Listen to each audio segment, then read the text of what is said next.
नमस्कार भक्तों, सुनिए संपूर्ण श्रीमद् भागवत महापुराण कृष्णा टिप्स से। ओम नमो भगवते वासुदेवाय। संपूर्ण श्रीमद् भागवत महापुराण चतुर्थ स्कंद अध्याय 26 से लेकर अध्याय 31 तक। संपूर्ण श्रीमद् भागवत महापुराण चतुर्थ स्कंद 26वां अध्याय। राजा पुरंजन का शिकार खेलने वन में जाना और रानी का कुपित होना। श्री नारद जी कहते हैं, राजन, एक दिन राजा पुरंजन अपना विशाल धनुष, सोने का कवच और अक्षय तरकस धारण कर अपने 11वें सेनापति के साथ 5 घोड़ों के शीघ्रगामी रथ में बैठकर पंचप्रस्थ नाम के वन में गया। उस रथ में 2 ईशर दंड बम्ब, 2 पहिए, 1 धुरी, 3 ध्वज दंड, 5 डोरियां, 1 लगाम, 1 सारथी, 1 बैठने का स्थान, 2 जुएं, 5 आयुध और 7 आवरण थे। वो 5 प्रकार की चालों से चलता था तथा उसका साज बाज सब सुनहरा था।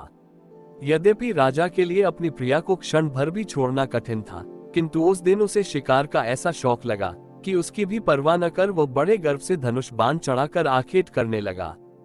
इस समय आसुरी वृत्ति बढ़ जाने से उसका चित्त बड़ा कठोर और दया शून्य हो गया था। इससे उसने अपने तीखे बाणों से बहुत से निर्दोष जंगली जानवरों का वध कर डाला। जिसकी मांस में अत्यंत आसक्ति हो, वह राजा केवल शास्त्र प्रदर्शित कर्मों के लिए वन में जाकर आवश्यकतानुसार अनिषिद्ध पशुओं का वध करे, व्यर्थ पशु हिंसा न करे। शास्त्र इस प्रकार उच्छृंखल प्रवृत्ति को नियंत्रित करता है। राजन, जो विद्वान इस प्रकार शास्त्र नियत कर्मों का आचरण करता है, वो उस कर्मानुष्ठान से प्राप्त हुए ज्ञान के कारण भूत कर्मों से लिप्त नहीं होता। नहीं तो मनमाना कर्म करने से मनुष्य अभिमान के वशीभूत होकर कर्मों में बंध जाता है तथा गुण प्रवाह रूप संसार चक्र में पड़कर विवेक बुद्धि के नष्ट हो जाने से अधम योनियों में जन्म लेता है। पुरंजन के तरह तरह के पंखों वाले बाणों से छिन्न भिन्न होकर अनेकों जीव बड़े कष्ट के साथ प्राण त्यागने लगे। उसका वो निर्दयता पूर्ण जीव संहार देखकर सभी दयालु पुरुष बहुत दुखी हुए। वे इसे सह नहीं सके। इस प्रकार वहां खरगोश, सुअर, भैंसें, नील गाय, कृष्ण मृग, साही तथा और भी बहुत से मेढ़े पशुओं का वध करते करते राजा पुरंजन बहुत थक गया। तब वो भूख प्यास से अत्यंत शिथिल हो वन से लौटकर राजमहल में आया। वहां उसने यथा योग्य रीति से स्नान और भोजन से निवृत्त हो कुछ विश्राम करके थकान दूर की। फिर गंध, चंदन और माला आदि से सुसज्जित हो सब अंगों में सुंदर सुंदर आभूषण पहने। तब उसे अपनी प्रिया की याद आई। वो भोजनादि से तृप्त, हृदय में आनंदित, मद से उन्मत्त और काम से व्यथित होकर अपनी सुंदरी भार्या को ढूंढने लगा, किंतु उसे वह कहीं भी दिखाई न दी। प्राचीन बरही तब उसने चित्त में कुछ उदास होकर अंतःपुर की स्त्रियों से पूछा, सुंदरियों, अपनी स्वामिनी के सहित तुम सब पहले की ही तरह कुशल से हो न? क्या कारण है आज इस घर की संपत्ति पहले जैसी सुहावनी नहीं जान पड़ती? घर में माता अथवा पति परायणा भार्या न हो तो वह घर बिना पहिए के रथ के समान हो जाता है। फिर उसमें कौन बुद्धिमान दीन पुरुषों के समान रहना पसंद करेगा? अतः बताओ, वो सुंदरी कहाँ है जो दुख समुद्र में डूबने पर मेरी विवेक बुद्धि को पद पद पर जागृत करके मुझे उस संकट से उबार लेती है? स्त्रियों ने कहा, नरनाथ, मालूम नहीं आज आपकी प्रिया ने क्या ठानी है। शत्रु दमन, देखिए वे बिना बिछौने के पृथ्वी पर ही पड़ी हुई हैं। श्री नारद जी कहते हैं, राजन, उस स्त्री के संग से राजा पुरंजन का विवेक नष्ट हो चुका था। इसलिए अपनी रानी को पृथ्वी पर अस्त व्यस्त अवस्था में पड़ी देखकर वो अत्यंत व्याकुल हो गया। उसने दुखित हृदय से उसे मधुर वचनों द्वारा बहुत कुछ समझाया, किंतु उसे अपनी प्रेयसी के अंदर अपने प्रति प्रणय कोप का कोई चिन्ह नहीं दिखाई दिया। वो मनाने में भी बहुत कुशल था, इसलिए अब पुरंजन ने उसे धीरे धीरे मनाना आरंभ किया। उसने पहले उसके चरण छुए और फिर गोद में बिठाकर बड़े प्यार से कहने लगा। पुरंजन बोला, सुंदरी, वे सेवक तो निश्चय ही बड़े अभागे हैं, जिनके अपराध करने पर स्वामी उन्हें अपना समझकर शिक्षा के लिए उचित दंड नहीं देते। सेवक को दिया हुआ स्वामी का दंड तो उस पर बड़ा अनुग्रह ही होता है। जो मूर्ख हैं, उन्हीं को क्रोध के कारण अपने हितकारी स्वामी के किए हुए उस उपकार का पता नहीं चलता। सुंदर दंतवली और मनोहर भौहों से शोभा पाने वाली मनस्विनी, अब ये क्रोध दूर करो और एक बार मुझे अपना समझकर प्रणय भार तथा लज्जा से झुका हुआ एवं मधुर मुस्कान मई चितवन से सुशोभित अपना मनोहर मुखड़ा दिखाओ। अहो, ब्रह्म पंक्ति के समान नीली अलकावली, उन्नत नासिका और सुमधुर वाणी के कारण तुम्हारा वह मुखारविंद कैसा मनमोहक जान पड़ता है। वीर पत्नी, यदि किसी दूसरे ने तुम्हारा कोई अपराध किया हो तो उसे बताओ। यदि वह अपराधी ब्राह्मण कुल का नहीं है तो मैं उसे अभी दंड देता हूँ। मुझे तो भगवान के भक्तों को छोड़कर त्रिलोकी में अथवा उससे बाहर ऐसा कोई नहीं दिखाई देता जो तुम्हारा अपराध करके निर्भय और आनंद पूर्वक रह सके। प्रिय, मैंने आज तक तुम्हारा मुख कभी तिलकहीन, उदास, मुरझाया हुआ, क्रोध के कारण डरावना, कांतिहीन और स्नेह शून्य नहीं देखा, और न ही बिंबा फल सदृश अधरों को स्निग्ध केसर की लीला से रहित देखा है। मैं व्यसनवश तुमसे बिना पूछे शिकार खेलने चला गया, इसलिए अवश्य अपराधी हूँ। फिर भी अपना समझकर तुम मुझ पर प्रसन्न हो जाओ। कामदेव के विषम बाणों से अधीर होकर जो सर्वदा अपने अधीन रहता है, उस अपने प्रिय पति को उचित कार्य के लिए भला और कौन कामिनी स्वीकार नहीं करती। संपूर्ण श्रीमद्भागवत महापुराण, चतुर्थ स्कंद, 27वां अध्याय। पुरंजनपुरी पर चंड वेग की चढ़ाई तथा काल कन्या का चरित्र। श्री नारद जी कहते हैं, महाराज, इस प्रकार वो सुंदरी अनेकों नखरों से पुरंजन को पूरी तरह अपने वश में कर उसे आनंदित करती हुई विहार करने लगी। उसने अच्छी तरह स्नान कर अनेक प्रकार के मांगलिक श्रृंगार किए तथा भोजनादि से तृप्त होकर वह राजा के पास आई। राजा ने उस मनोहर मुख वाली राजमहिषी का सादर अभिनंदन किया। पुरंजनी ने राजा का आलिंगन किया और राजा ने उसे गले लगाया। फिर एकांत में मन के अनुकूल रहस्य की बातें करते हुए वह ऐसा मोहित हो गया कि उस कामिनी में ही चित्त लगा रहने के कारण दिन रात के भेद से निरंतर बीतते हुए काल की दुस्तर गति का भी कुछ पता न चला। मद से छका हुआ मनस्वी पुरंजन अपनी प्रिया की भुजा पर सिर रखे महामूल्य शैया पर पड़ा रहता। उसे तो वह रमणी ही जीवन का परम फल जान पड़ती थी। अज्ञान से आवृत हो जाने के कारण उसे आत्मा अथवा परमात्मा का कोई ज्ञान न रहा। राजन, इस प्रकार कामातुर चित्त से उसके साथ विहार करते करते राजा पुरंजन की जवानी आधे क्षण के समान बीत गई। प्रजाप्ते, उस पुरंजनी से राजा पुरंजन के 1100 पुत्र और 110 कन्याएं हुई, जो सभी माता पिता का सुयश बढ़ाने वाली और सुशीलता, उदारता आदि गुणों से संपन्न थी। ये पौरंजनी नाम से विख्यात हुई। इतने में भी उस सम्राट की लंबी आयु का आधा भाग निकल गया। फिर पांचाल राज पुरंजन ने पितृवंश की वृद्धि करने वाले पुत्रों का वधुओं के साथ और कन्याओं का उनके योग्य वरों के साथ विवाह कर दिया। पुत्रों में से प्रत्येक के 100 पुत्र हुए। उनसे वृद्धि को प्राप्त होकर पुरंजन का वंश सारे पांचाल देश में फैल गया। इन पुत्र, पौत्र, गृह, कोश, सेवक और मंत्री आदि में दृढ़ ममता हो जाने से वो इन विषयों में ही बांध गया। फिर तुम्हारी तरह उसने भी अनेक प्रकार के भोगों की कामना से यज्ञ की दीक्षा ले तरह तरह के पशु हिंसामय घोर यज्ञों से देवता, पितर और भूपतियों की आराधना की। इस प्रकार वो जीवन भर आत्मा का कल्याण करने वाले कर्मों की ओर से असावधान और कुटुंब पालन में व्यस्त रहा। अंत में वृद्धावस्था का वो समय आ पहुंचा जो स्त्री लंपट पुरुषों को बड़ा अप्रिय होता है। राजन, चंद्वेग नाम का एक गंधर्व राज है। उसके अधीन 360 महाबलवान गंधर्व रहते हैं। इनके साथ मिथुन भाव से स्थित कृष्ण और शुक्ल वर्ण की उतनी ही गंधर्वियां भी हैं। ये बारी बारी से चक्कर लगाकर भोग विलास की सामग्रियों से भरी पूरी नगरी को लूटती रहती हैं। गंधर्व राज चंद्वेग के उन अनुचरों ने जब राजा पुरंजन का नगर लूटना आरंभ किया तब उन्हें 5 फन के सर्प प्रजागर ने रोका। ये पुरंजनपुरी की चौकसी करने वाला महाबलवान सर्प 100 वर्ष तक अकेला ही उन 720 गंधर्वियों से युद्ध करता रहा। बहुत से वीरों के साथ अकेले ही युद्ध करने के कारण अपने एकमात्र संबंधी प्रजागर को बलहीन हुआ देख राजा पुरंजन को अपने राष्ट्र और नगर में रहने वाले अन्य बांधवों के सहित बड़ी चिंता हुई।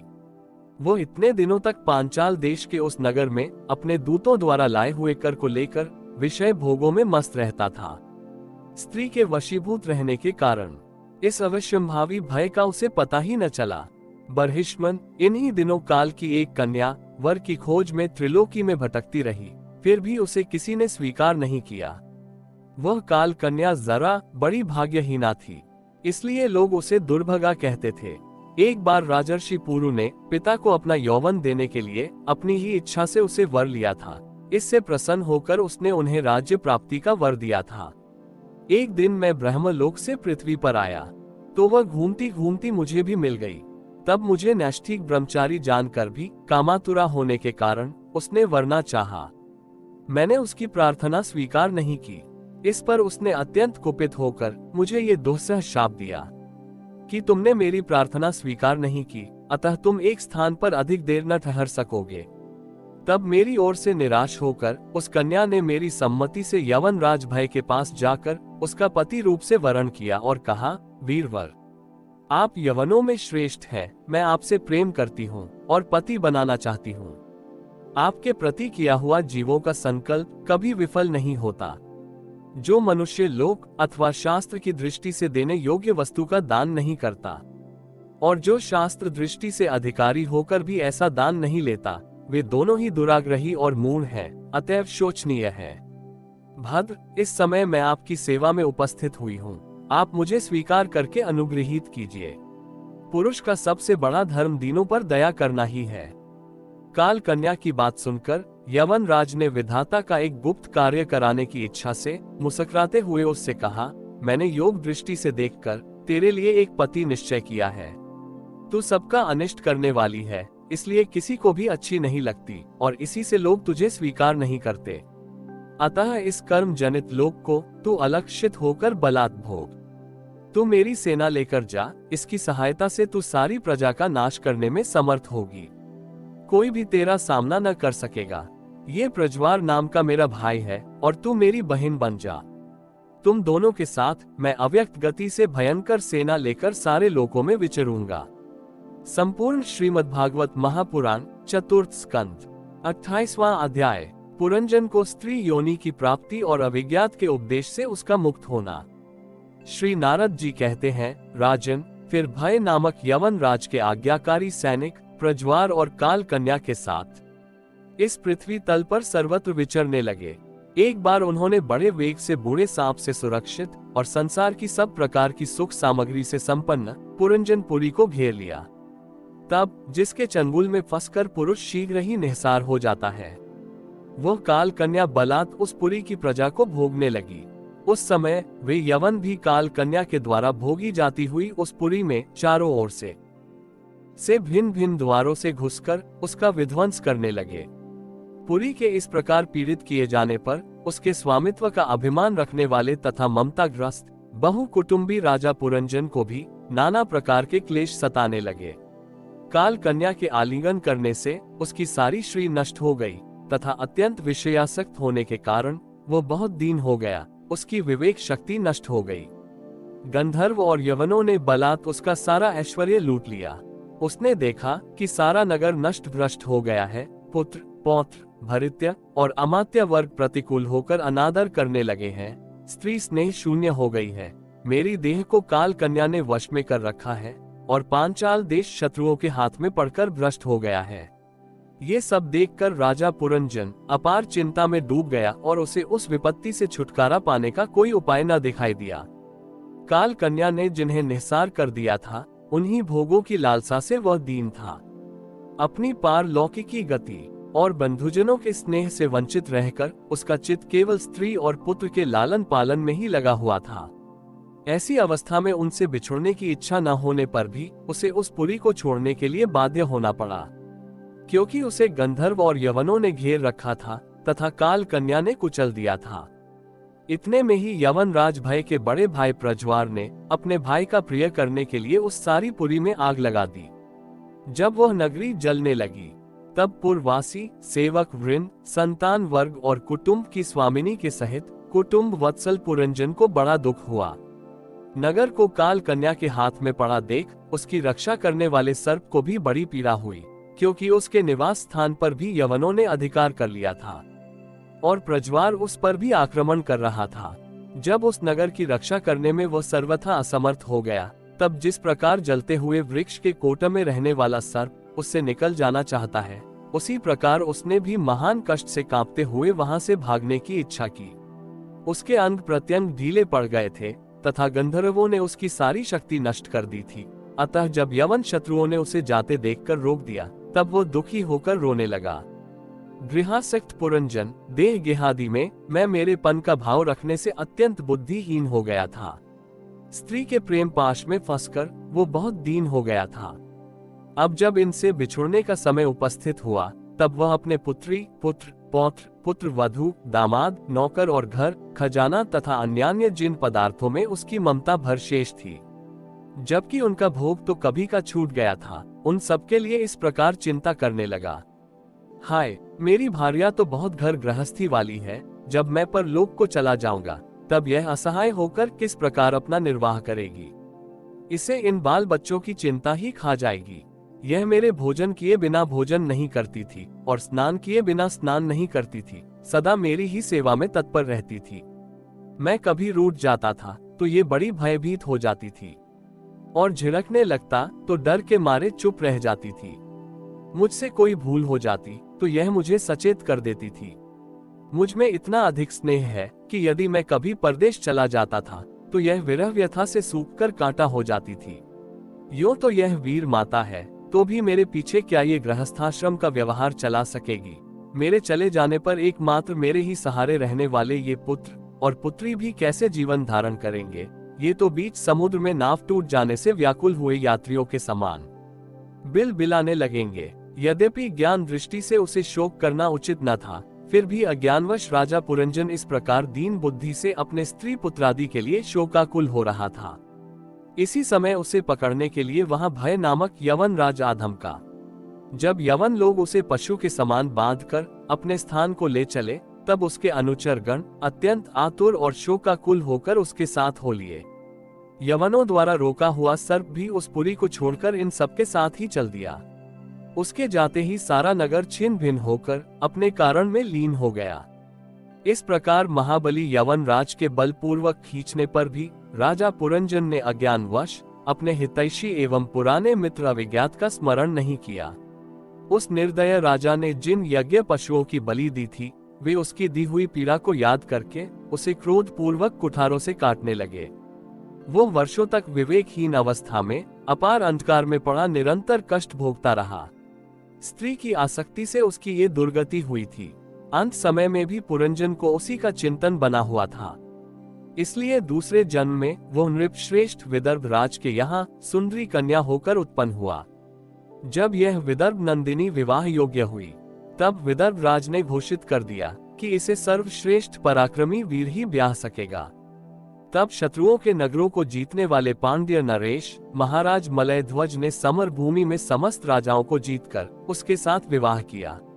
उससे महाराज मलयध्वज ने एक श्याम लोचना कन्या और उससे छोटे 7 पुत्र उत्पन्न किए, जो आगे चलकर द्रविड़ देश के 7 राजा हुए। फिर उनमें से प्रत्येक पुत्र के बहुत बहुत पुत्र उत्पन्न हुए, जिनके वंशधर इस पृथ्वी को मनवंतर के अंत तक तथा उसके बाद भी भोगेंगे। राजा मलयध्वज की पहली पुत्री बड़ी व्रतशीला थी। उसके साथ अगस्त्य ऋषि का विवाह हुआ।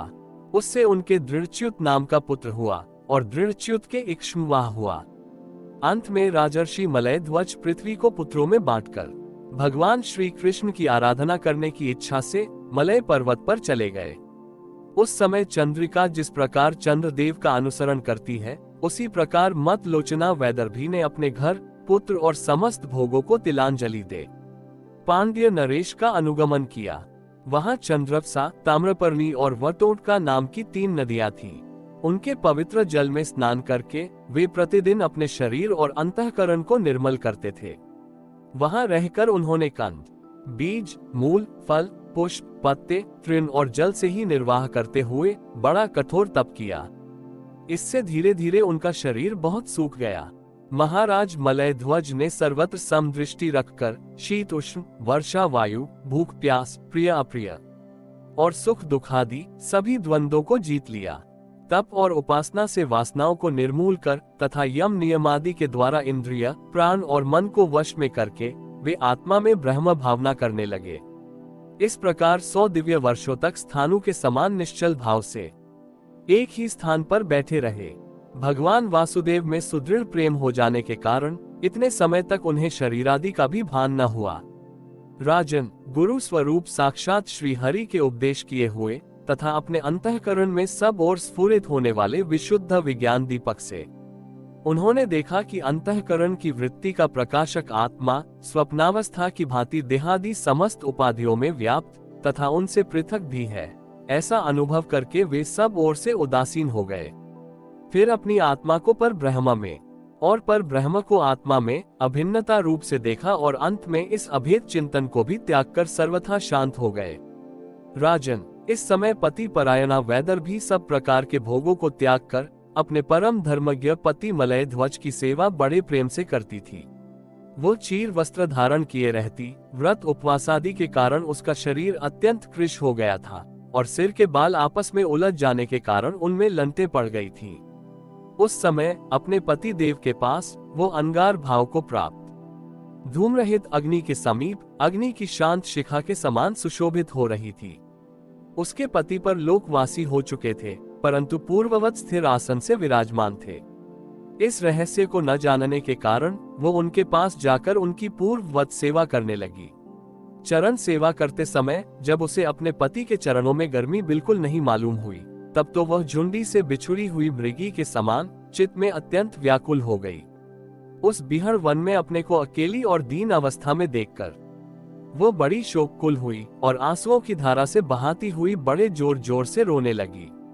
वो बोली, राजर्षे उठिए उठिए, समुद्र से घिरी हुई यह वसुंधरा लुटेरों और अधर्मी राजाओं से भयभीत हो रही है, आप इसकी रक्षा कीजिए।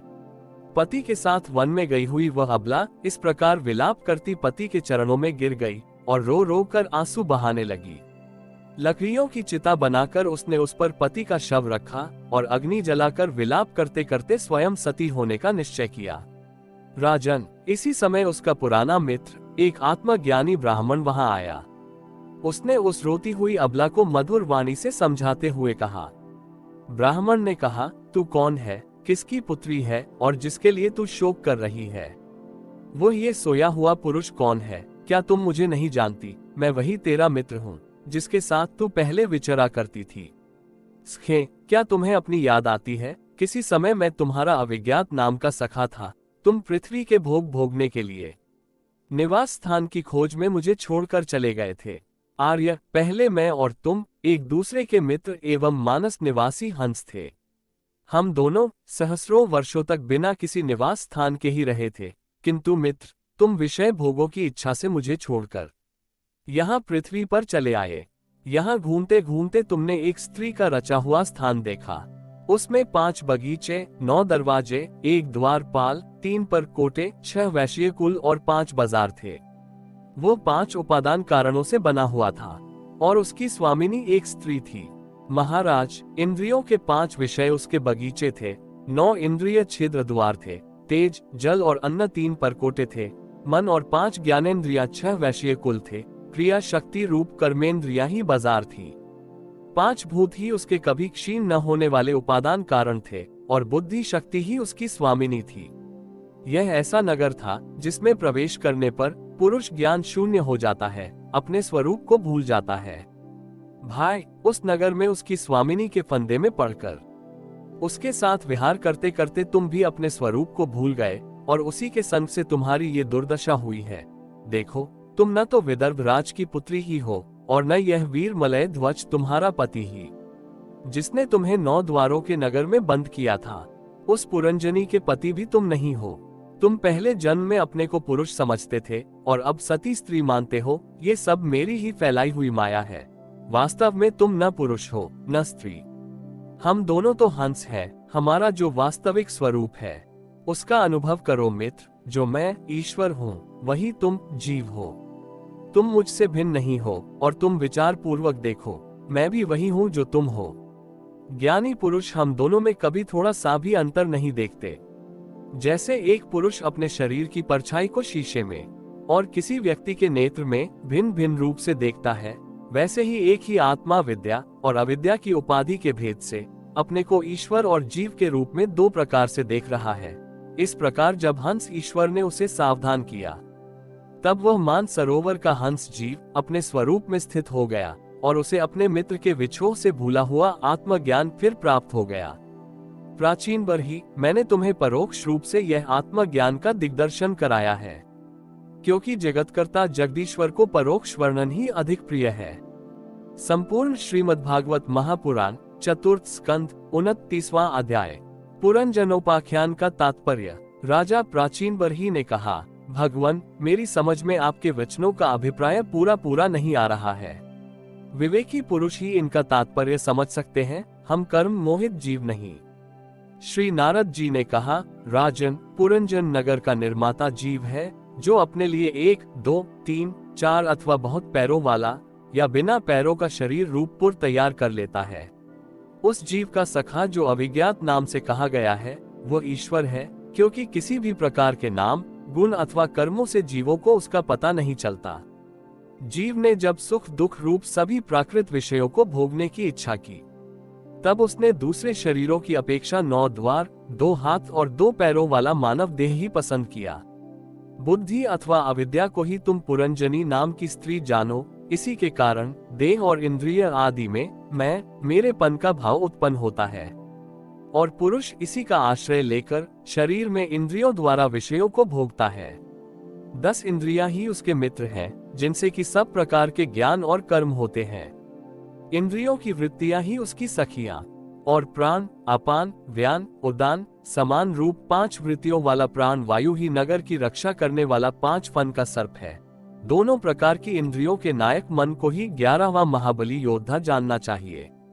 शब्दादि 5 विषय ही पांचाल देश है, जिसके बीच में वह 9 द्वारों वाला नगर बसा हुआ है। उस नगर में जो एक स्थान पर 2 द्वार बताए गए थे, वे 2 नेत्र गोलक, 2 नासा छिद्र और 2 कर्ण छिद्र हैं। इनके साथ मुख, लिंग और गुदा, ये 3 और मिलाकर कुल 9 द्वार हैं। इन्हीं में होकर वह जीव इंद्रियों के साथ बाह्य विषयों में जाता है।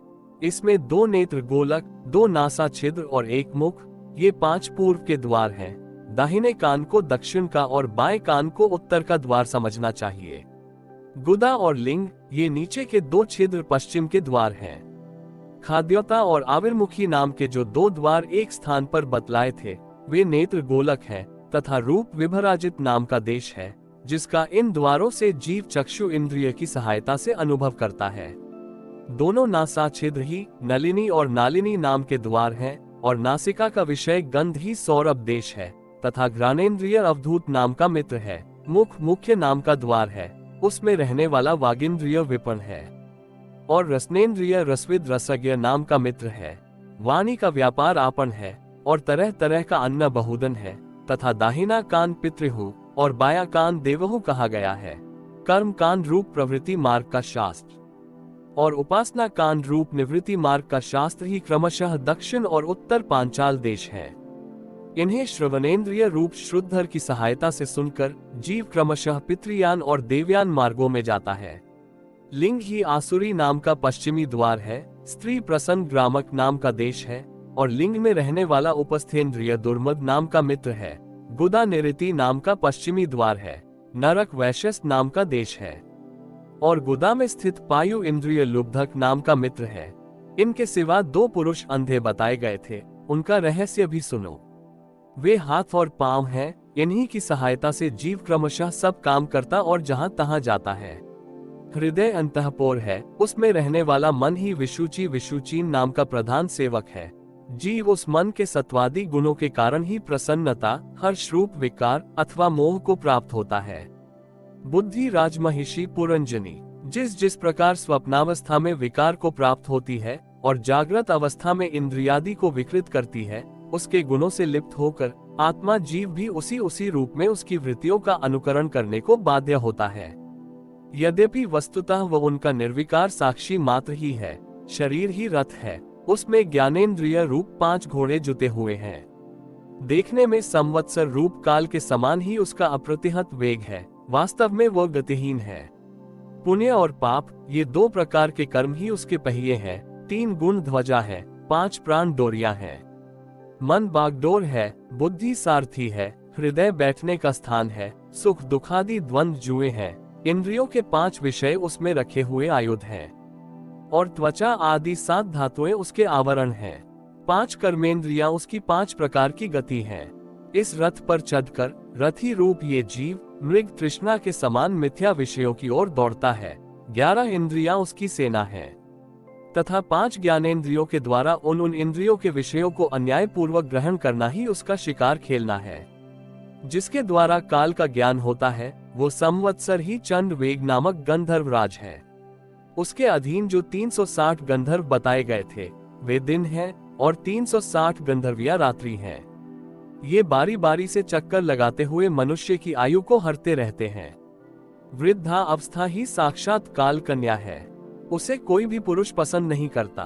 तब मृत्यु रूप यवन राज ने लोक का संहार करने के लिए उसे बहन मानकर स्वीकार कर लिया। आदि मानसिक क्लेश और व्याधि रोगादि शारीरिक कष्ट ही इस यवन राज के पैदल चलने वाले सैनिक हैं, तथा प्राणियों को पीड़ा पहुंचाकर शीघ्र ही मृत्यु के मुख में ले जाने वाला शीत और उष्ण 2 प्रकार का ज्वर ही प्रज्वार नाम का उसका भाई है।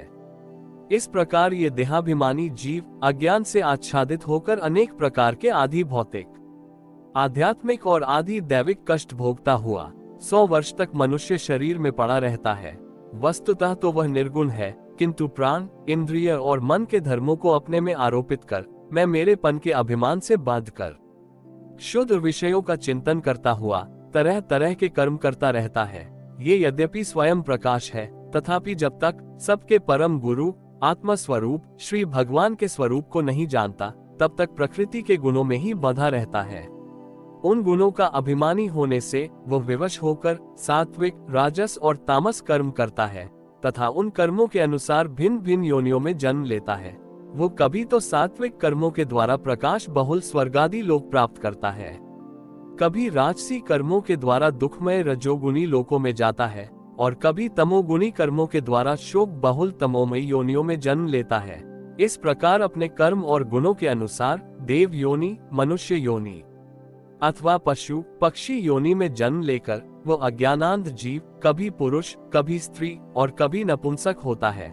जिस प्रकार बेचारा भूख से व्याकुल कुत्ता दर दर भटकता हुआ अपने प्रारब्धानुसार कहीं डंडा खाता है और कहीं भात खाता है, उसी प्रकार यह जीव चित्त में नाना प्रकार की वासनाओं को लेकर ऊंचे नीचे मार्ग से ऊपर नीचे अथवा मध्य के लोकों में भटकता हुआ अपने कर्मानुसार सुख दुख भोगता रहता है। आदि दैविक, आदि भौतिक और आध्यात्मिक, इन 3 प्रकार के दुखों में से किसी भी एक से जीव का सर्वथा छुटकारा नहीं हो सकता। यदि कभी वैसा जान पड़ता है तो वह केवल तात्कालिक निवृत्ति ही है। वह ऐसी ही है जैसे कोई सिर पर भारी बोझा ढोकर ले जाने वाला पुरुष उसे कंधे पर रख ले। इसी तरह सभी प्रतिक्रिया दुख निवृत्ति जाननी चाहिए। यदि किसी उपाय से मनुष्य एक प्रकार के दुख से छुट्टी पाता है तो दूसरा दुख आकर उसके सिर पर सवार हो जाता है।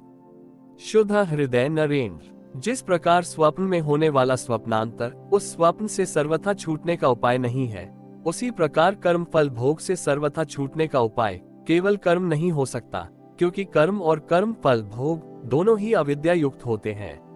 जिस प्रकार स्वप्नावस्था में अपने मनोमय लिंग शरीर से विचरने वाले प्राणी को स्वप्न के पदार्थ न होने पर भी भासते हैं, उसी प्रकार ये दृश्य पदार्थ वस्तुतः न होने पर भी जब तक अज्ञान निद्रा नहीं टूटती बने ही रहते हैं और जीव को जन्म मरण रूप संसार से मुक्ति नहीं मिलती।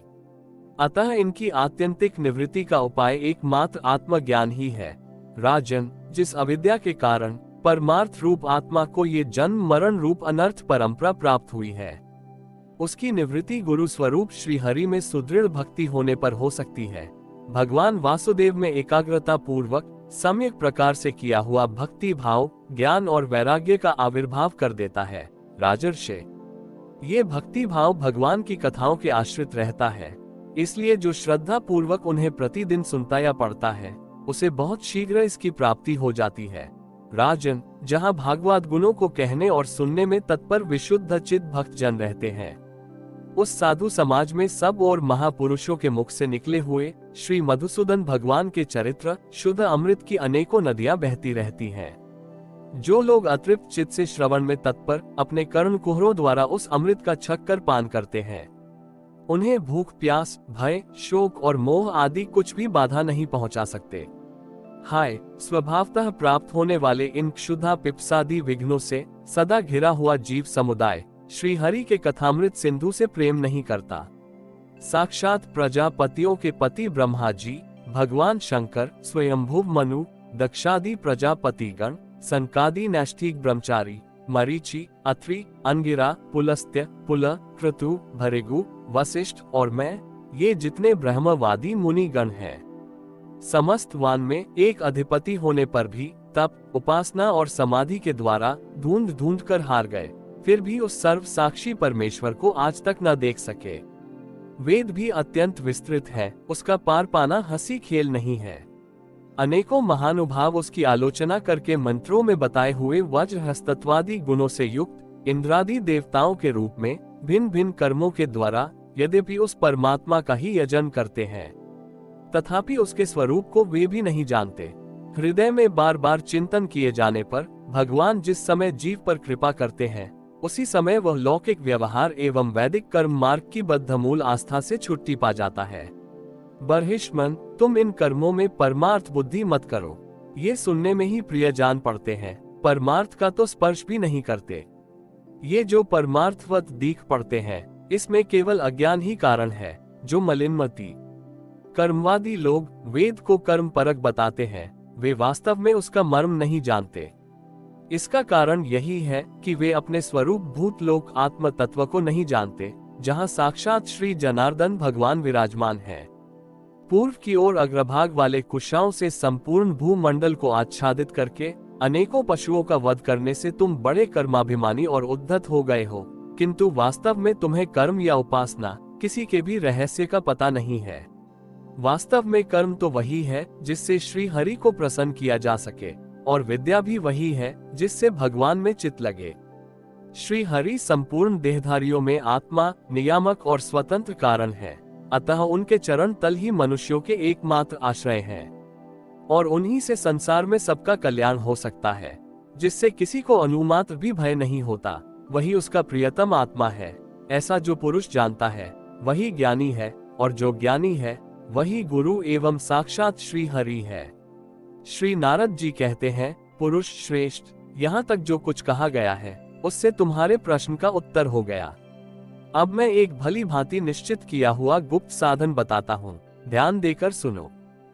पुष्प वाटिका में अपनी हरिणी के साथ विहार करता हुआ एक हरिण मस्त घूम रहा है। वह दूब आदि छोटे छोटे अंकुरों को चर रहा है।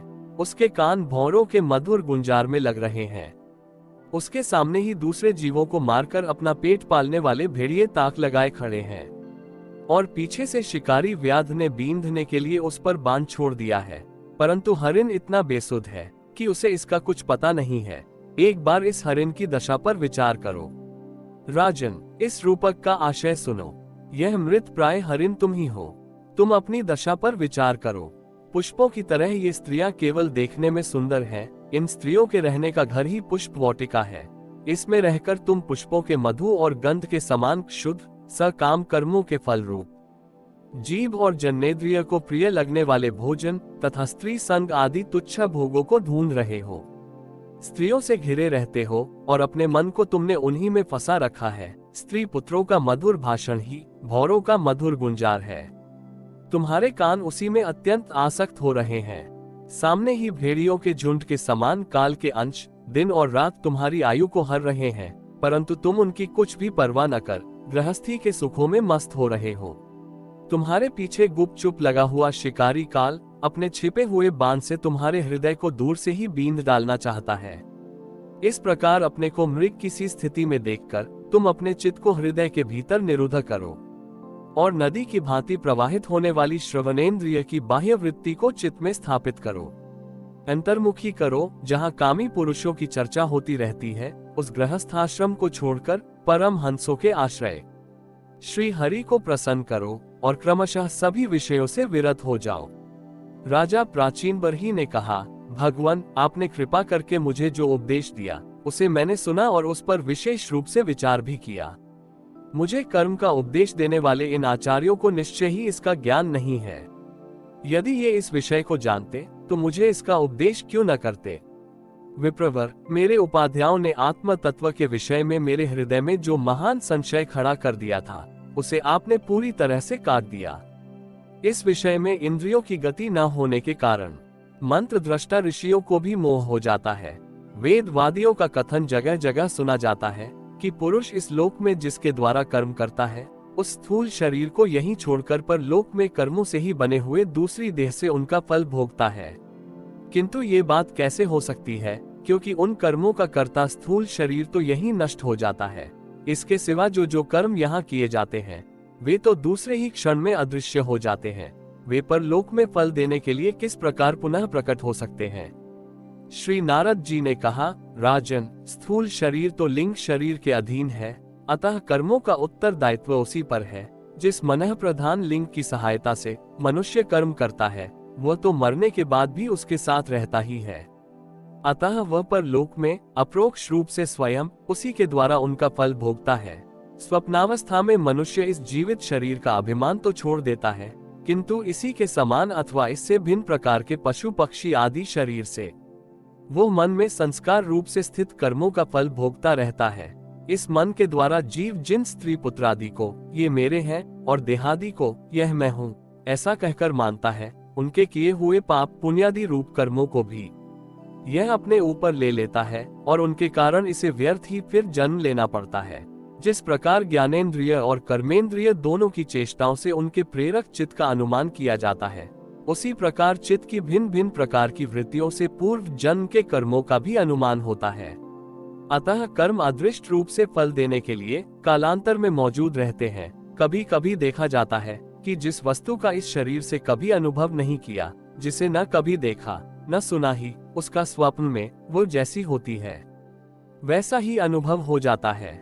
राजन, तुम निश्चय मानो कि लिंग देह के अभिमानी जीव को उसका अनुभव पूर्व जन्म में हो चुका है, उसकी मन में वासना भी नहीं हो सकती। राजन, तुम्हारा कल्याण हो। मन ही मनुष्य के पूर्व रूपों को तथा भावी शरीर आदि को भी बता देता है, और जिनका भावी जन्म होने वाला नहीं होता उन तत्ववेताओं की विदेह मुक्ति का पता भी उनके मन से ही लग जाता है। कभी कभी स्वप्न में देश, काल अथवा क्रिया संबंधी ऐसी बातें भी देखी जाती हैं जो पहले कभी देखी या सुनी नहीं गई, जैसे पर्वत की चोटी पर समुद्र, दिन में तारे अथवा अपना सिर कटा दिखाई देना इत्यादि। इनके दिखने में निद्रा दोष को ही कारण मानना चाहिए। मन के सामने इंद्रियों से अनुभव होने योग्य पदार्थ ही भोग रूप में बार बार आते हैं और भोग समाप्त होने पर चले जाते हैं। ऐसा कोई पदार्थ नहीं आता जिसका इंद्रियों से अनुभव ही न हो सके। इसका कारण यही है कि सब जीव मन सहित हैं।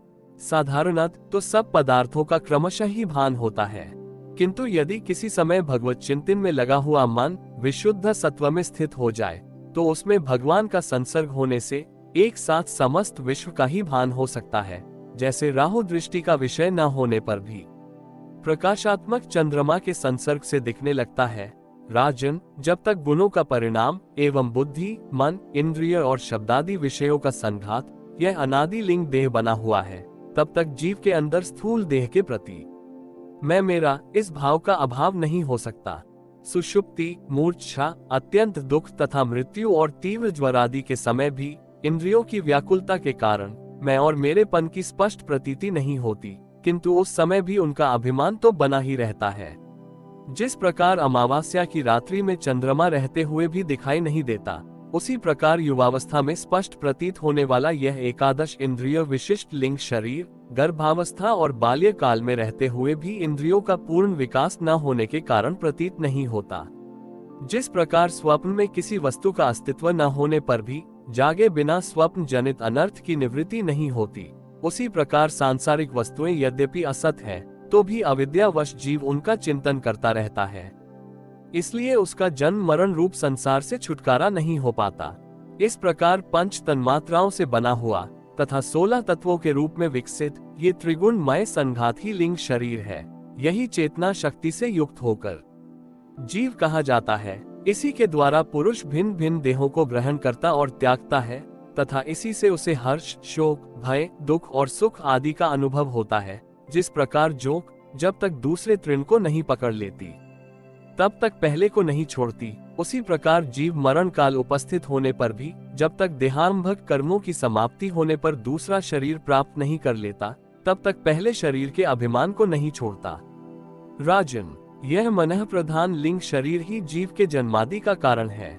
जीव जब इंद्रिय जनित भोगों का चिंतन करते हुए बार बार उन्हीं के लिए कर्म करता है तब उन कर्मों के होते रहने से अविद्यावश वह देहादि के कर्मों में बांध जाता है। अतएव उस कर्म बंधन से छुटकारा पाने के लिए संपूर्ण विश्व को भगवद रूप देखते हुए सब प्रकार श्री हरि का भजन करो। उन्हीं से इस विश्व की उत्पत्ति और स्थिति होती है तथा उन्हीं में लय होता है। श्री मैत्रेय जी कहते हैं, विदुर जी, भक्त श्रेष्ठ श्री नारद जी ने राजा प्राचीन बरही को जीव और ईश्वर के स्वरूप का दिग्दर्शन कराया। फिर वे उनसे विदा लेकर सिद्धलोक को चले गए। तब राजर्षि प्राचीन बरही ही प्रजा पालन का भार अपने पुत्रों को सौंपकर तपस्या करने के लिए कपिलाश्रम को चले गए। वहां उन वीर वर ने समस्त विषयों की आसक्ति छोड़ एकाग्र मन से भक्ति पूर्वक श्री हरि के चरण कमलों का चिंतन करते हुए सारूप्य पद प्राप्त किया। निष्पाप विदुर जी, देवर्षि नारद के परोक्ष रूप से कहे हुए इस आत्मज्ञान को जो पुरुष सुनेगा या सुनाएगा वो शीघ्र ही लिंग देह के बंधन से छूट जाएगा। देवर्षि नारद के मुख के निकला हुआ यह आत्मज्ञान भगवान मुकुंद के यश से संबंध होने के कारण त्रिलोकी को पवित्र करने वाला, अंतःकरण का शोधक तथा परमात्म पद को प्रकाशित करने वाला है। जो पुरुष इसकी कथा सुनेगा वह समस्त बंधनों से मुक्त हो जाएगा और फिर उसे इस संसार चक्र में नहीं भटकना पड़ेगा। विदुर जी, गृहस्थाश्रमी पुरंजन के रूपक से परोक्ष रूप में कहा हुआ यह अद्भुत आत्मज्ञान मैंने गुरु जी की कृपा से प्राप्त किया था। इसका तात्पर्य समझ लेने से बुद्धि युक्त जीव का देहाभिमान निवृत्त हो जाता है तथा उसका परलोक में जीव किस प्रकार कर्मों का फल भोगता है ये संशय भी मिट जाता है। संपूर्ण श्रीमद्भागवत महापुराण चतुर्थ स्कंद 30वां अध्याय। प्रचेताओं को श्री विष्णु भगवान का वरदान। विदुर जी ने पूछा, ब्रह्मा, आपने राजा प्राचीन बरही के जिन पुत्रों का वर्णन किया था उन्होंने रुद्र गीत के द्वारा श्री हरि की स्तुति करके क्या सिद्धि प्राप्त की? 12 स्पत्य मोक्षाधिपति श्री नारायण के अत्यंत प्रिय भगवान शंकर का अकस्मात सान्निध्य प्राप्त करके प्रचेताओं ने मुक्ति तो प्राप्त की ही होगी, इससे पहले इस लोक में अथवा परलोक में भी उन्होंने क्या पाया वो बतलाने की कृपा करें। श्री मैत्रेय जी ने कहा, विदुर जी, पिता के आज्ञाकारी प्रचेताओं ने समुद्र के अंदर खड़े रहकर रुद्र गीत के जप रूपी यज्ञ और तपस्या के द्वारा समस्त शरीरों के उत्पादक भगवान श्री हरि को प्रसन्न कर लिया। तपस्या करते करते 10,000 वर्ष बीत जाने पर पुराण पुरुष श्री नारायण अपनी मनोहर कांति द्वारा उनके तपस्या जनित क्लेश को शांत करते हुए सौम्य विग्रह से उनके सामने प्रकट हुए। गरुड़ जी के कंधे पर बैठे हुए श्री भगवान ऐसे जान पड़ते थे मानो सुमेरु के शिखर पर कोई श्याम घटा छाई हो। उनके श्री अंग में मनोहर पीताम्बर और कंठ में कौस्तुभ मणि सुशोभित थी। अपनी दिव्य प्रभा से वे सब दिशाओं का अंधकार दूर कर रहे थे। चमकीले सुवर्णमय आभूषणों से युक्त उनके कमनीय कपोल और मनोहर मुख मंडल की अपूर्व शोभा हो रही थी। उनके मस्तक पर झिलमिलाता हुआ मुकुट शोभायमान था। प्रभु की 8 भुजाओं में 8 आयुध थे। देवता, मुनि और पार्षद गण सेवा में उपस्थित थे तथा गरुड़ जी किन्नरों की भांति साममय पंखों की ध्वनि से कीर्ति गान कर रहे थे। उनकी 8 लंबी लंबी स्थूल भुजाओं के बीच में लक्ष्मी जी से स्पर्धा करने वाली वनमाला विराजमान थी। आदि पुरुष श्री नारायण ने इस प्रकार पधार कर अपने शरणागत प्रचेताओं की ओर दया दृष्टि से निहारते हुए मेघ के समान गंभीर वाणी में कहा। श्री भगवान ने कहा, राजपुत्रों, तुम्हारा कल्याण हो। तुम सब में परस्पर बड़ा प्रेम है और स्नेहवश तुम एक ही धर्म का पालन कर रहे हो। तुम्हारे इस आदर्श सौहार्द से मैं बड़ा प्रसन्न हूँ। मुझसे वर मांगो। जो पुरुष सायं काल के समय प्रतिदिन तुम्हारा स्मरण करेगा उसका अपने भाइयों में अपने ही समान प्रेम होगा तथा समस्त जीवों के प्रति मित्रता का भाव हो जाएगा। जो लोग सायं काल और प्रातः काल एकाग्र चित्त से रुद्र गीता द्वारा मेरी स्तुति करेंगे उनको मैं अभीष्ट वर और शुद्ध बुद्धि प्रदान करूंगा। तम लोगों ने बड़ी प्रसन्नता से अपने पिता की आज्ञा शिरोधार्य की है। इससे तुम्हारी कमनीय कीर्ति समस्त लोकों में फैल जाएगी। तुम्हारे एक बड़ा ही विख्यात पुत्र होगा। वह गुणों में किसी भी प्रकार ब्रह्मा जी से कम नहीं होगा तथा अपनी संतान से तीनों लोकों को पूर्ण कर देगा। राजकुमारों, कंडू ऋषि के तपोनाश के लिए इंद्र की भेजी हुई प्रमलोचा अप्सरा से एक कमल नयनी कन्या उत्पन्न हुई थी। उसे छोड़कर वो स्वर्ग लोक को चली गई। तब वृक्षों ने उस कन्या को लेकर पाला पोसा। जब वह भूख से व्याकुल होकर रोने लगी तब औषधियों के राजा चंद्रमा ने दयावश उसके मुंह में अपनी अमृत वशिनी तर्जनी अंगुली दे दी। तुम्हारे पिता आजकल मेरी सेवा भक्ति में लगे हुए हैं। उन्होंने तुम्हें संतान उत्पन्न करने की आज्ञा दी है, अतः तुम शीघ्र ही उस देवोपम सुंदरी कन्या से विवाह कर लो। तुम सब एक ही धर्म में तत्पर हो और तुम्हारा स्वभाव भी एक सा ही है, इसलिए तुम्हारे ही समान धर्म और स्वभाव वाली वो सुंदरी कन्या तुम सभी की पत्नी होगी तथा तुम सभी में उसका समान अनुराग होगा। तुम लोग मेरी कृपा से 10 लाख दिव्य वर्षों तक पूर्ण बलवान रहकर अनेकों प्रकार के पार्थिव और दिव्य भोग भोगोगे। अंत में मेरी अविचल भक्ति से हृदय का समस्त वासना रूप मल दग्ध हो जाने पर तुम इस लोक तथा परलोक के नरक तुल्य भोगों से उपरत होकर मेरे परम धाम को जाओगे। जिन लोगों के कर्म भगवदर्पण बुद्धि से होते हैं और जिनका सारा समय मेरी कथा वार्ताओं में ही बीतता है, वे गृहस्थाश्रम में रहें तो भी घर उनके बंधन का कारण नहीं होते।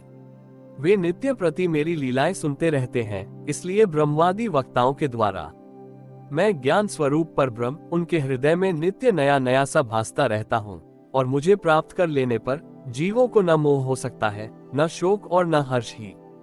श्री मैत्रेय जी कहते हैं, भगवान के दर्शनों से प्रचेताओं का रजोगुण तमोगुण मल नष्ट हो चुका था। जब उनसे सकल पुरुषार्थों के आश्रय और सबके परम सुहृद श्री हरि ने इस प्रकार कहा, तब वे हाथ जोड़कर गदगद वाणी से कहने लगे। प्रचेताओं ने कहा, प्रभु आप भक्तों के क्लेश दूर करने वाले हैं, हम आपको नमस्कार करते हैं। वेद आपके उदार गुण और नामों का निरूपण करते हैं। आपके वेग मन और वाणी के वेग से भी बढ़कर है तथा आपका स्वरूप सभी इंद्रियों की गति से परे है। हम आपको बार बार नमस्कार करते हैं। आप अपने स्वरूप में स्थित रहने के कारण नित्य शुद्ध और शांत है। मन रूप निमित्त के कारण हमें आप में यह मिथ्या द्वैत भास रहा है। वास्तव में जगत की उत्पत्ति स्थिति और लय के लिए आप माया के गुणों को स्वीकार करके ही ब्रह्मा विष्णु और महादेव रूप धारण करते हैं। हम आपको नमस्कार करते हैं। आप विशुद्ध सत्व रूप है। आपका ज्ञान संसार बंधन को दूर कर देता है। आप ही समस्त भागवतों के प्रभु वसुदेव नंदन भगवान श्री कृष्ण हैं। आपको नमस्कार है। आपकी ही नाभि से ब्रह्मांड रूप कमल प्रकट हुआ था। आपके कंठ में कमल कुसुमों की माला सुशोभित है तथा आपके चरण कमल के समान कोमल हैं। कमल नयन आपको नमस्कार है। आप कमल कुसुम की केसर के समान स्वच्छ पीतांबर धारण किए हुए हैं। समस्त भूतों के आश्रय स्थान है तथा सबके साक्षी है। हम आपको नमस्कार करते हैं। भगवान आपका ये स्वरूप संपूर्ण क्लेशों की निवृत्ति करने वाला है। हम अविद्या अस्मिता राग द्वेष आदि क्लेशों से पीड़ितों के सामने आपने इसे प्रकट किया है। इससे बढ़कर हम पर और क्या कृपा होगी। अमंगलहारी प्रभो दीनों पर कृपा करने वाले समर्थ पुरुषों को इतनी ही कृपा करनी चाहिए कि समय समय पर उन दीन जनों को ये हमारे हैं इस प्रकार स्मरण कर लिया करें। इसी से उनके आश्रितों का चित्त शांत हो जाता है। आप तो क्षुद्र से क्षुद्र प्राणियों के भी अंतःकरणों में अंतर्यामी रूप से विराजमान रहते हैं। फिर आपके उपासक हम लोग जो कामनाएं करते हैं, हमारी उन कामनाओं को आप क्यों न जान लेंगे। जगदीश्वर आप मोक्ष का मार्ग दिखाने वाले और स्वयं पुरुषार्थ स्वरूप हैं। आप हम पर प्रसन्न हैं, इससे बढ़कर हमें और क्या चाहिए। बस हमारा अभीष्ट वर तो आपकी प्रसन्नता ही है। तथापि नाथ हम एक वर आपसे अवश्य मांगते हैं। प्रभो आप प्रकृति आदि से परे हैं और आपकी विभूतियों का भी कोई अंत नहीं है, इसलिए आप अनंत कहे जाते हैं। यदि ब्रह्म को अनायास ही कल्प वृक्ष मिल जाए तो क्या वो किसी दूसरे वृक्ष का सेवन करेगा। तब आपकी चरण शरण में आकर अब हम क्या क्या मांगे। हम आपसे केवल यही मांगते हैं कि जब तक आपकी माया से मोहित होकर हम अपने कर्मानुसार संसार में भ्रमते रहें, तब तक जन्म जन्म में हमें आपके प्रेमी भक्तों का संग प्राप्त होता रहे। हम तो भगवत भक्तों के क्षण भर के संग के सामने स्वर्ग और मोक्ष को भी कुछ नहीं समझते, फिर मानवीय भोगों की तो बात ही क्या है। भगवत भक्तों के समाज में सदा सर्वदा भगवान की मधुर मधुर कथाएं होती रहती हैं, जिनके श्रवण मात्र से किसी प्रकार का वैर विरोध या उद्वेग नहीं रहता। अच्छे अच्छे कथा प्रसंगों द्वारा निष्काम भाव से सन्यासियों के एकमात्र आश्रय साक्षात श्री नारायण देव का बार बार गुणगान होता रहता है। आपके वे भक्तजन तीर्थों को पवित्र करने के उद्देश्य से पृथ्वी पर पैदल ही विचरते रहते हैं। भला उनका समागम संसार से भयभीत हुए पुरुषों को कैसे रुचिकर न होगा। भगवान आपके प्रिय सखा भगवान शंकर के क्षण भर के समागम से ही आज हमें आपका साक्षात दर्शन प्राप्त हुआ है। आप जन्म मरण रूप दुस्साध्य रोग के श्रेष्ठतम वैद्य हैं। अतः अब हमने आपका ही आश्रय लिया है। प्रभो, हमने समाहित चित्त से जो कुछ अध्ययन किया है, निरंतर सेवा शुश्रूषा करके गुरु, ब्राह्मण और वृद्ध जनों को प्रसन्न किया है तथा दोष बुद्धि त्याग कर श्रेष्ठ पुरुष, सुहृदगण, बंधु वर्ग एवं समस्त प्राणियों की वंदना की है और अन्नादि को त्याग कर दीर्घ काल तक जल में खड़े रहकर तपस्या की है। वो सब आप सर्वव्यापक पुरुषोत्तम के संतोष का कारण हो, यही वर मांगते हैं। स्वामी, आपकी महिमा का पार न पाकर भी स्वयंभुव मनु, स्वयं ब्रह्मा जी, भगवान शंकर तथा तप और ज्ञान से शुद्ध चित हुए अन्य पुरुष निरंतर आपकी स्तुति करते रहते हैं। अतः हम भी अपनी बुद्धि के अनुसार आपका यशोगान करते हैं। आप सर्वत्र समान शुद्ध स्वरूप और परम पुरुष हैं। आप सत्व मूर्ति भगवान वासुदेव को हम नमस्कार करते हैं। श्री मैत्रेय जी कहते हैं, विदुर जी, प्रचेताओं के इस प्रकार स्तुति करने पर शरणागत वत्सल श्री भगवान ने प्रसन्न होकर कहा, तथास्तु। अप्रतिहत प्रभाव श्री हरि की मधुर मूर्ति के दर्शनों से सभी प्रचेताओं के नेत्र तृप्त नहीं हुए थे, इसलिए वे उन्हें जाने देना नहीं चाहते थे। तथापि वे अपने परमधाम को चले गए। इसके पश्चात प्रचेताओं ने समुद्र के जल से बाहर निकलकर देखा कि सारी पृथ्वी को ऊंचे ऊंचे वृक्षों ने ढक दिया है, जो मानव स्वर्ग का मार्ग रोकने के लिए ही इतने बढ़ गए थे। ये देखकर वे वृक्षों पर बड़े कुपित हुए।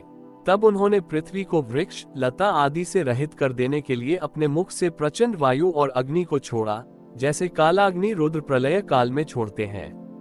जब ब्रह्मा जी ने देखा कि वे सारे वृक्षों को भस्म कर रहे हैं, तब वे वहां आए और प्राचीन बरही के पुत्रों को उन्होंने युक्ति पूर्वक समझाकर शांत किया।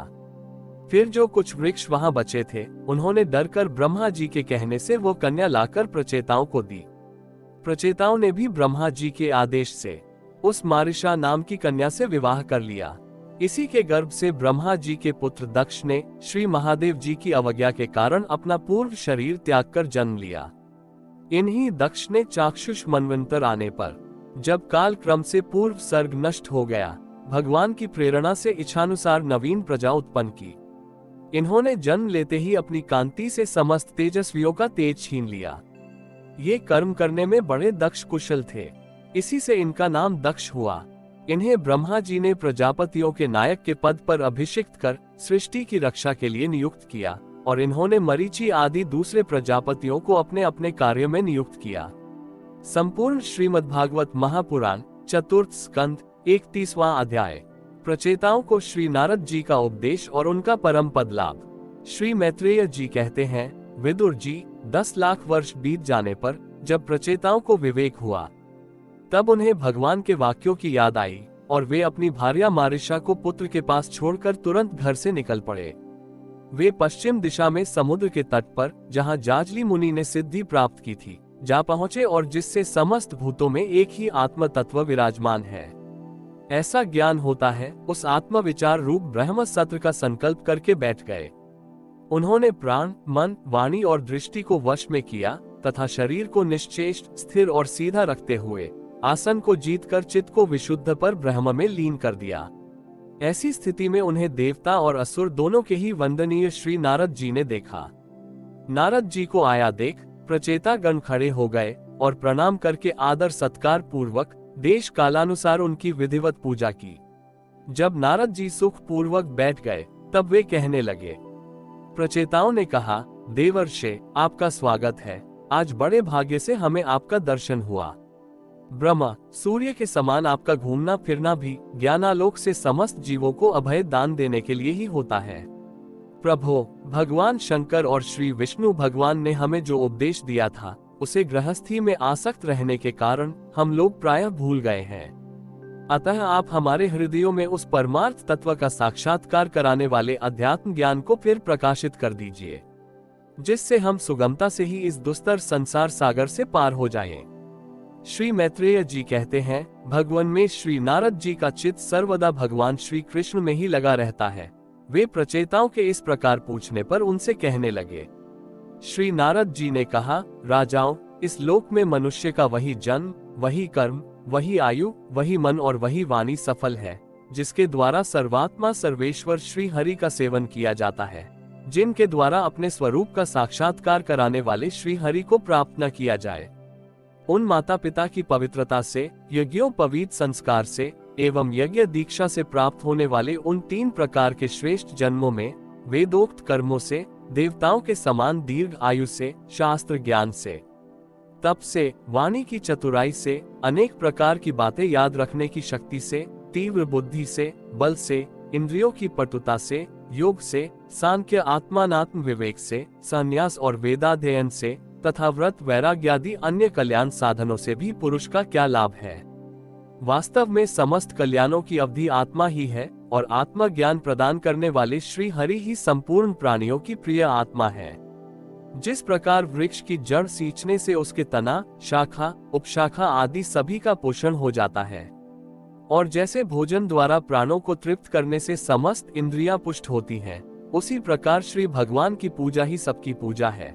जिस प्रकार वर्षा काल में जल सूर्य के ताप से उत्पन्न होता है और ग्रीष्म ऋतु में उसी की किरणों में पुनः प्रवेश कर जाता है, तथा जैसे समस्त चराचर भूत पृथ्वी से उत्पन्न होते हैं और फिर उसी में मिल जाते हैं, उसी प्रकार चेतना चेतनात्मक ये समस्त प्रपंच श्री हरि से ही उत्पन्न होता है और उन्हीं में लीन हो जाता है। वस्तुतः ये विश्वात्मा श्री भगवान का वह शास्त्र प्रसिद्ध सर्वोपाधि रहित स्वरूप ही है। जैसे सूर्य की प्रभा उससे भिन्न नहीं होती, उसी प्रकार कभी कभी गंधर्व नगर के समान स्फुरित होने वाला ये जगत भगवान से भिन्न नहीं है।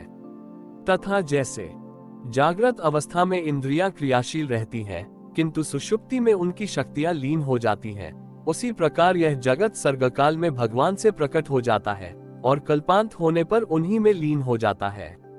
स्वरूपतः तो भगवान में द्रव्य, क्रिया और ज्ञान रूपी त्रिविध अहंकार के कार्यों की तथा उनके निमित्त से होने वाले भेद भ्रम की सत्ता है ही नहीं। नृपति गण जैसे बादल, अंधकार और प्रकाश ये क्रमशः आकाश से प्रकट होते हैं और उसी में लीन हो जाते हैं, किंतु आकाश इनसे लिप्त नहीं होता, उसी प्रकार ये सत्व, रज और तमोमयी शक्तियां कभी परब्रह्म से उत्पन्न होती हैं और कभी उसी में लीन हो जाती हैं। इसी प्रकार इनका प्रवाह चलता रहता है, किंतु इससे आकाश के समान असंग परमात्मा में कोई विकार नहीं होता। अतः तुम ब्रह्मादि समस्त लोकपालों के भी अधीश्वर श्री हरि अपने से अभिन्न मानते हुए भजो, क्योंकि वे ही समस्त देहधारियों के एकमात्र आत्मा है। वे ही जगत के निमित्त कारण काल, उपादान कारण प्रधान और नियंता पुरुषोत्तम है, तथा अपनी काल शक्ति से वे ही इस गुणों के प्रवाह रूप प्रपंच का संहार कर देते हैं। वे भक्त वत्सल भगवान समस्त जीवों पर दया करने से जो कुछ मिल जाए उसी में संतुष्ट रहने से तथा समस्त इंद्रियों को विषयों से निवृत्त करके शांत करने से शीघ्र ही प्रसन्न हो जाते हैं। पुत्रेषणा आदि सब प्रकार की वासनाओं के निकल जाने से जिनका अंतःकरण शुद्ध हो गया है, उन संतों के हृदय में उनके निरंतर बढ़ते हुए चिंतन से खींचकर अविनाशी श्री हरि आ जाते हैं और अपनी भक्ताधीनता को चरितार्थ करते हुए हृदयाकाश की भांति वहां से हटते नहीं। भगवान तो अपने को भगवान को ही सर्वस्व मानने वाले निर्धन पुरुषों पर ही प्रेम करते हैं, क्योंकि वे परम रसज्ञ हैं। उन अकीचनों की अनन्याश्रया हेतु की भक्ति में कितना माधुर्य होता है, इसे प्रभु अच्छी तरह जानते हैं। जो लोग अपने शास्त्र ज्ञान, धन, कुल और कर्मों के मद से उन्मत्त होकर ऐसे निष्किंचन साधुजनों का तिरस्कार करते हैं, उन दुर्बुद्धियों की पूजा तो प्रभु स्वीकार ही नहीं करते। भगवान स्वरूपानंद से ही परिपूर्ण है, उन्हें निरंतर अपनी सेवा में रहने वाली लक्ष्मी जी तथा उनकी इच्छा करने वाले नरपति और देवताओं की भी कोई परवाह नहीं है। इतने पर भी वे अपने भक्तों के तो अधीन ही रहते हैं। अहो, ऐसे करुणा सागर श्री हरि को कोई भी कृतज्ञ पुरुष थोड़ी देर के लिए भी कैसे छोड़ सकता है। श्री मैत्रेय जी कहते हैं, विदुर जी, भगवान नारद ने प्रचेताओं को इस उपदेश के साथ साथ और भी बहुत सी भगवत संबंधी बातें सुनाई। इसके पश्चात वे ब्रह्मलोक को चले गए। प्रचेता गण भी उनके मुख से संपूर्ण जगत के पाप रूपी मल को दूर करने वाले भगवत चरित्र सुनकर भगवान के चरण कमलों का ही चिंतन करने लगे और अंत में भगवत धाम को प्राप्त हुए। इस प्रकार आपने जो मुझसे श्री नारद जी और प्रचेताओं के भगवत कथा संबंधी संवाद के विषय में पूछा था, वो मैंने आपको सुना दिया। श्री सुखदेव जी कहते हैं, राजन, यहाँ तक स्वयंभू मनु के पुत्र उत्तानपाद के वंश का वर्णन हुआ, अब प्रियव्रत के वंश का विवरण भी सुनो। राजा प्रियव्रत ने श्री नारद जी से आत्मज्ञान का उपदेश पाकर भी राज्य भोग किया था तथा अंत में इस संपूर्ण पृथ्वी को अपने पुत्रों में बांटकर वे भगवान के परम धाम को प्राप्त हुए थे। राजन, इधर श्री मैत्रेय जी के मुख से यह भगवत गुणानुवाद युक्त पवित्र कथा सुनकर विदुर जी प्रेम मग्न हो गए। भक्ति भाव का उद्रेक होने से उनके नेत्रों से पवित्र आंसुओं की धारा बहने लगी तथा उन्होंने हृदय में भगवत चरणों का स्मरण करते हुए अपना मस्तक मुनिव मैत्रेय जी के चरणों पर रख दिया। विदुर जी कहने लगे, महायोने, आप बड़े ही करुणामय हैं। आज आपने मुझे अज्ञानांधकार के उस पार पहुंचा दिया है जहां अकीचनों के सर्वस्व श्री हरि विराजते हैं। श्री सुखदेव जी कहते हैं, मैत्रेय जी को उपर्युक्त कृतज्ञता सूचक वचन कहकर तथा प्रणाम कर विदुर जी ने उनसे आज्ञा ली और फिर शांत चित होकर अपने बंधु जनों से मिलने के लिए वे हस्तिनापुर चले गए।